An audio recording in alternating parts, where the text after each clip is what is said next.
أو باش. يا ترى الكلمة دي معناها ايه وجت منين اصلا؟ العواف عليكم. انا داليا سعد الدين، واحنا هنا بنفهم مع بعض التاريخ وفلسفته وتأثيراته على حياتنا. الكلمة يا سيدي جت من اللغة القبطية القديمة بحرفها الهيروغليفي، والكلمة هي وبش، ومعناها بيبعتر أو المتبعتر. واحتمال الألف ده يكون جه من كلمة تانية وهي أو، بمعنى الشر. فبقى إيه الكلمتين مع بعض، أو باش بمعنى الشر المتبعتر.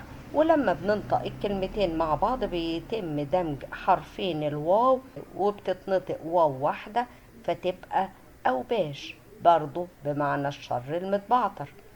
بس كمان في احتمال تاني قوي، وهي ان الكلمة اصلها من وبش لوحدها، وان حرف الالف ده تم اضافته لسهولة النطق. والاحتمال ده قوي خصوصا لو قلنا ان كلمة اوباش بمعنى متبعتر. فلما مثلا حد بيتجاوز حدوده في الكلام، وخلي بالك من يتجاوز حدوده دي، يعني هو خرج عن حدوده في الكلام، فبنقول له اتلم.